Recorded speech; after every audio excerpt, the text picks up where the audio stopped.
Vous êtes chez Tartampion, salut à tous. Et voici le Qu'est-ce qui me plaît de Deus. Alors pour commencer, ce qui me plaît, eh bien, c'est l'installation du plateau de jeu. Ici, on a fait une installation à 2 joueurs. On voit bien qu'il y a 4 tuiles séparées qui sont installées selon ce schéma-là, car c'est ce qui est préconisé pour 2 joueurs. Mais à savoir que l'orientation des tuiles change. Vous les mettez dans le sens que vous voulez. Il faut juste éviter qu'il y ait deux villages barbares, à côté l'un de l'autre. Et sinon, ça change. Vous pouvez les tourner comme vous voulez. Donc ça, déjà, ça vous fait une grosse rejouabilité. Ensuite, qu'est-ce qui me plaît? Eh bien, tout simplement les meeples associés à l'iconographie. Waouh, qu'est-ce que c'est que ces gros mots? Regardez, on regarde en gros plan. Les meeples associés à l'iconographie. Vous jouez avec des cartes sur lesquelles vous voyez des petites icônes. Eh bien, vous avez exactement, je vais vous les montrer d'un petit peu plus près. Vous avez, voyez, sur cette carte une icône bâtiment. Eh bien, vous avez exactement le meeple qui a la forme de ce bâtiment-là. Donc, on ne peut pas se perdre. Et chaque icône est comme ça, hein. Si je vous montre également de plus près le militaire, regardez, hop. La petite carte avec l'icône militaire, et bien vous avez le vrai petit militaire à côté. Et puis alors, il y a même le bagage sur le dos. On le voit à la fois sur le meeple et sur la carte. Donc, vous ne pouvez pas vous tromper. On retrouve la même chose pour la petite maison. Les temples qui sont quand même magnifiques. Vous voyez, on s'y croit, on s'y croit. Les bateaux, ben, on voit bien que ça, c'est un bateau. Et on retrouve parfaitement l'iconographie sur la carte. Ainsi que les petits cylindres. Voilà ce qui me plaît. Ce qui me plaît aussi, c'est les couleurs. On repère bien aussi les ressources. Par exemple, ce bâtiment-là qui nous réclame un argile et un bois, eh bien, c'est dessiné en rond. Donc, on comprend bien qu'il faut donner, eh bien, du coup, ces 2 jetons-là. Alors, oui, il y a peut-être des petits chipotages comme quoi le bois est marron sur fond vert. Je suis désolée, ça ne vous empêche pas en fin de partie de comparer très facilement qui a le plus de ressources. Vous voyez, là, on a joué avec Tartampion. Eh bien, lui, il a rushé sur la majorité en ressources. Eh bien, en un clin d'œil, on voit bien la quantité de ressources qu'il a dans les 4 couleurs différentes.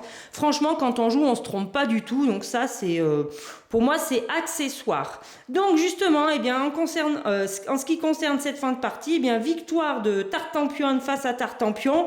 Donc, 41 points par rapport à 38. Eh bien, ça, c'est une seconde chose qui me plaît beaucoup dans Deus. C'est le petit écart à la fin de la partie. Alors, à moins de jouer vraiment avec des joueurs qui sont très habitués et d'autres pas du tout habitués au jeu, au nouveau jeu comme ça, un petit peu de gestion, ou qui connaissent vraiment pas du tout le jeu.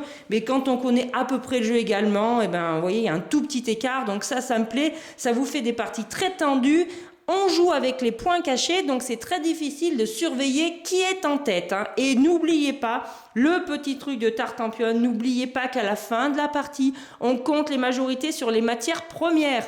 Tartampion n'a pas réussi à gagner, mais avec ses majorités dans les 4 ressources de couleurs différentes, il réussit à remporter 8 points. C'est quasiment la valeur d'un temple. Et pour construire un temple, vous savez ce qu'il faut faire. C'est quand même pas si évident que ça. Et puis enfin, qu'est-ce qui me plaît? Et surtout, ce qui me plaît presque principalement, c'est ce système qui est très très simple à expliquer et à manipuler, ce système d'offrande. Voilà. Alors, c'est très bien expliqué, hein. Je reviens sur l'iconographie, on les retrouve ici. On ne peut pas se tromper, hein. C'est très simple, on voit bien les jetons argent, on voit bien l'icône compléter sa main, enfin c'est très simple.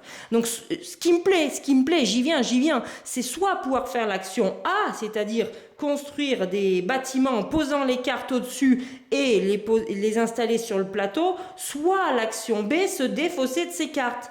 Parce que qu'est-ce qui énerve certains joueurs, beaucoup de joueurs, quand dans un jeu de cartes, c'est le côté hasard, sur quoi je vais tomber. Alors, ceux qui gagnent, ils vont dire j'ai vachement bien joué, et ceux qui perdent à tous les coups, ils vont dire ah mais alors là, j'avais pas de chance au piochage des cartes. Eh bien, dans ce jeu, vous n'aurez plus le droit de dire ça, parce que vous pouvez très régulièrement défausser vos cartes. Et en plus, quand vous défaussez, vous faites une offrande, et ça vous rapporte plein de choses. Avec les bateaux, vous allez avoir des sous, avec les cartes vertes, vous allez avoir des ressources. Avec les cartes jaunes, vous allez avoir plein de cartes dans vos mains. Ça vous permet encore plus de choix. Donc là, on peut vraiment pas se plaindre. Et en plus, ça permet de faire tourner le tas de cartes et peut-être trouver des cartes que vous avez défaussées si vous jouez rapidement.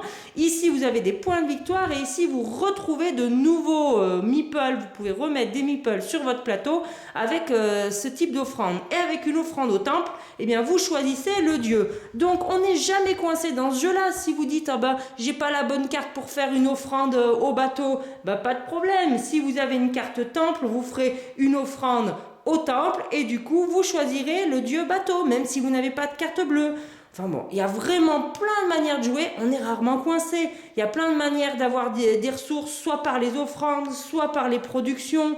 Après, avec les bateaux, même, vous pouvez faire du commerce si vous manquez des ressources, vous pouvez en acheter, par exemple, sur ce type de carte. Et puis, si vous n'avez pas assez de sous et que vous tombez sur les cartes militaires, vous pouvez avoir des sous en ayant des unités militaires à côté des jetons barbares qui ont encore des points de victoire. Donc moi, j'ai eu beaucoup de sous avec ça et j'ai très peu fait d'offrandes au bateau parce que j'avais pas beaucoup de cartes bleues. Donc regardez comme c'est intéressant, moi ça me plaît. Les parties sont assez rapides, franchement on met 60 minutes mais à 2 joueurs c'est bien moins long. Eh bien écoutez, pour le reste je vous laisserai découvrir le jeu, mais moi Deus, il me plaît et je vous le recommande. Amusez-vous bien.